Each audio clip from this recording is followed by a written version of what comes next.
आइए दोस्तों जानते हैं, दैत्य गुरु जो शुक्राचार्य जी थे, इनको श्री शिव जी का पुत्र कहा जाता है। दोस्तों ऐसा क्या कारण था?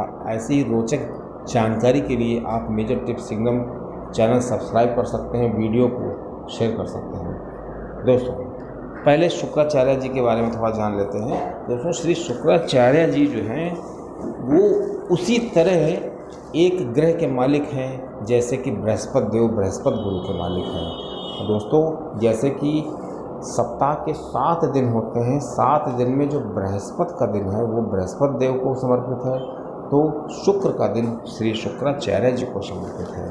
दोस्तों इस प्रकार जो शुक्राचार्य जी हैं वो एक विशेष गुरु के रूप में, एक विशेष गुरु के रूप में हमारे ग्रहों के रूप में हैं। दोस्तों इनका जो प्रमुख रंग है वो श्वेत है, और दोस्तों इनका जो वाहन है वो रथ है, और इनका जो शस्त्र है वो दंड है, और वृष और तुला राशि के स्वामी होते हैं, और इनका असर व्यक्ति पर 20 वर्ष तक रहता है। सर पर इनके मुकुट होता है और श्वेत कमल ये धारण किए होते हैं। दोस्तों आपको इनके बारे में बता दें कि जो शुक्राचार्य जी ये भृगु ऋषि के पुत्र थे। जब इनके पिता ने इनको शिक्षा देने के लिए एक गुरु के पास भेजा, तो वहाँ पर बृहस्पति देव जी के जो थे वो भी अब शिक्षा ग्रहण कर रहे थे। तो दोनों ने जब शिक्षा ग्रहण की, तो चूँकि जो बृहस्पति देव थे वो उसी गुरु के शिष्य थे, अंगरस जी के पुत्र थे, तो बृहस्पति जी को अंगरस जी ज़्यादा अच्छे से पढ़ाते थे। तो शुक्राचार्य जी को लगता था कि ये उनके साथ जो है वो ज़्यादा अच्छा नहीं पढ़ा पा रहे हैं, इसलिए जो शुक्राचार्य जी थे उन्होंने वहाँ पढ़ना छोड़ दिया और दूसरी जगह चले गए गौतम ऋषि के पास, और सनकादिक लोगों ने भी इनको पढ़ाया।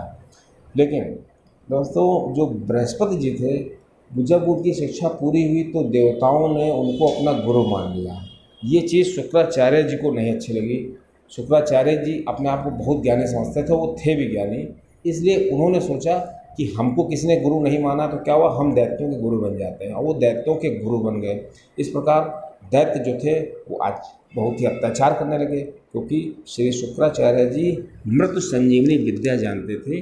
क्योंकि जो देवता लोग थे वो राक्षसों पर काफ़ी ज़्यादा अत्याचार मचा रहे थे, उनको भगा रहे थे, खदेड़ रहे थे। तो ये सभी दैत्य जो थे, इनकी माता जी शुक्राचार्य जी की जो माता जी थी उनके पास गए और उनसे कहा कि मुझे देवता लोग परेशान कर रहे हैं। तो इनकी माता जो ख्याति जी थी वो क्या करती थी कि जो दैत्य उनके पास आता था उसको शरण दे देती थी, और देवताओं को लकवा मारने का ऐसा मंत्र पढ़ देती थी कि उनको लकवा मार जाता था।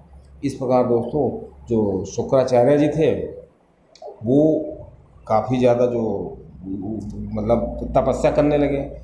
इधर जब विष्णु भगवान जी ने क्या किया कि इनकी माता जी तो थी शुक्राचार्य जी ख्याति जी के, उनका जो सर जो है कलम कर दिया सुदर्शन चक्र से।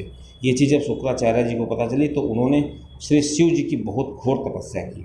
तो दोस्तों श्री शिव जी ने कैसे इनको विद्या दी। अब श्री शिव जी जानते थे कि ये जो है इसका गलत उपयोग करेंगे, तो श्री शिव जी ने इनको निगल लिया, और जब श्री शिव जी ने निगला तो ये बाहर निकलने का शुक्राचार्य जी रास्ता ढूंढने लगे कि किस तरह श्री शिव जी के पेट से बाहर निकला जाए। लेकिन वो कोई मामूली पेट था नहीं, वो श्री शिव जी का पेट था। ये 100 वर्षों तक नहीं निकल पाए। फिर इन्होंने 100 वर्षों तक वही तपस्या की। उसके बाद श्री शिव जी की जो कृपा हुई तब जा कर के इन्होंने बाहर निकलने के लिए श्री शिव जी के मूत्र द्वार से ये बाहर निकले। दोस्तों जब ये मूत्र द्वार से बाहर निकले थे तो इनको श्री शिव जी का जो है पुत्र माना जा सकता है। श्री शिव जी ने कहा कि आज से तुम मेरे पुत्र माने जाओगे, क्योंकि तुम मेरे शुक्राणुओं से, मेरे मूत्र द्वार से बाहर निकले हो। इसलिए दोस्तों श्री शुक्राचार्य जी को तभी से श्री शिव जी का पुत्र माना जाता है। दोस्तों श्री शुक्राचार्य जी हैं, उनका एक विशिष्ट स्थान है। आज भी हमारे जीवन पर ये बहुत ही महत्वपूर्ण प्रभाव डालते हैं।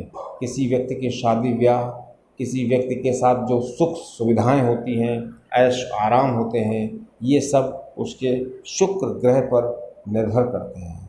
और दोस्तों जब जिसका ग्रह ये विपरीत होता है उसके साथ कभी भी सुख सुविधाएं उसको प्राप्त नहीं हो पाती हैं।